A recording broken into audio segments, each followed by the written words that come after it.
नीचे विष्णु भगवान गए, आदि अंत मिला नहीं, और आधा परिक्रमा की। जैसे हम लोग माला फेरते हैं तो सुमेरु पर उलट लेते हैं, शिव जी का परिक्रमा ऐसे करते फिर लौट कर आ जाते, जलरी को लांघते भी नहीं।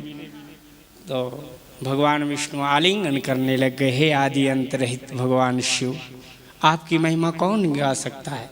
हाँ, बड़े प्रेम से स्तुति करने लगे भगवान शिव की, और प्रणाम कर लिया। सब देवी देवता थे वहीं आकर के।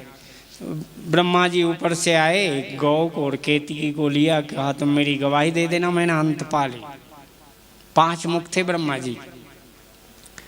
भगवान शिव, शिव सज्जिदानंद है, चिदानंद सुधाम शिव विगत मोह मद काम, विचरहि मही धरि हृदय हरि सकल लोक अभिराम।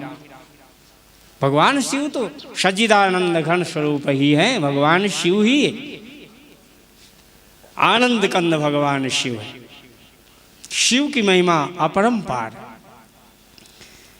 इसलिए भगवान बद्रीनारायण जी भी यहाँ आकर के सबसे पहले भगवान शिव का पूजन करते हैं। तो केदारेश्वर महादेव जी सामने हैं उनके, देख लो भाई, मैं तो यहीं की महिमा देखकर बता रहा हूँ कि केदारेश्वर जी का पहले बद्रीनारायण भी स्वयं पूजन करते हैं।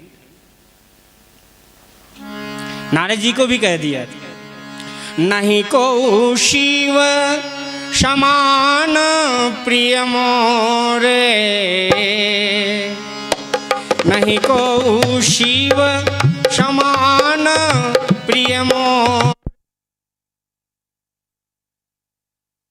भगवान शंकर जी से रहा नहीं गया, भगवान शिव ने कहा, और एक सिर जो है ना धड़ से अलग कर दिया गया, और वो सिर जो है यहाँ कपाल मोचन बद्रीनारायण के बगल में ही स्थापना कर दी गई कि यहाँ पर पहला श्राद्ध गृहस्थ आश्रम से आए हैं, इसलिए कई लोग सोचते हैं पितृपक्ष है तो 2 मिनट की बात बता दें। बद्रीनारायण में सबसे पहला श्राद्ध गंगा यमुना सरस्वती के संगम पर होता है। यहाँ पर अस्थि वगैरह कुछ विसर्जन की जाती है। इसके बाद दूसरा श्राद्ध पिंड काश्याम मरणाम मुक्ति ही, काशी में वहाँ पर पिंड श्राद्ध किया जाता है। तीसरा गया सो गया, गया में भी किया जाता है श्राद्ध पिंड। वहाँ 15 दिन तक ये पितृपक्ष में देखो बड़ी भीड़ लगी रहती, गया जी में श्राद्ध पिंड। चौथा श्राद्ध पिंड आदि हरि के द्वार पर किया जाता है, हरिद्वार में। और 5वां, क्योंकि 5 प्राण होते हैं ना, 5 तत्व से शरीर बना है, क्षिति जल पावक गगन समीरा, पंच रचित यह अधम शरीरा। तो 5वां यहाँ बद्रीनारायण में जब यहाँ पर कोई भी बैठ करके प्रेम से ध्यान करके अपने पितरों को याद करके, और जो यहाँ पर भागवत की हमारे सद्गुरुदेव के रूप में विराजमान है, इनके मुखारविंद से भागवत की कथा श्रवण करता है और अपने पितरों को याद कर लेता है, और वहाँ एक दिन भी जाकर सुबह में या जब समय मिले एक भी पिंड यदि यहाँ पर प्रदान कर देता है तो पितृ उसके सदा स्थापित यहाँ हो जाते हैं। फिर नीचे जाकर हमने ये कथा अपने सद्गुरुदेव से सुनी, हमने कहीं पढ़ी हो या हमें ऐसा ज्ञान नहीं होता है, थोड़ा माफ़ भी करना, महाराज जी पढ़े भी हों, लेकिन मुझे ऐसा लगता है गुरुजी ने ऐसे बताया था और मैंने आँखों से देखा।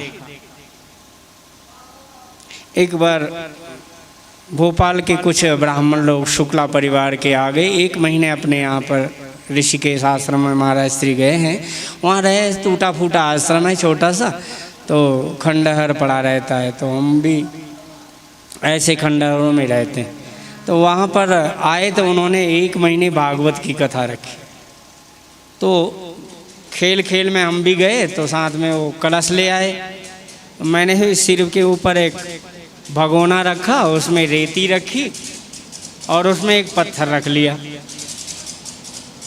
छोटा सा गंगा जी का, और ले करके आ गया सिर पर, और मैंने कोने में रख दिया। मैंने कहा ये भागवत श्रवण करेंगे आपके पितृ लोग। अब मुझे क्या मालूम इनके पितृ सही में ही आ जाते।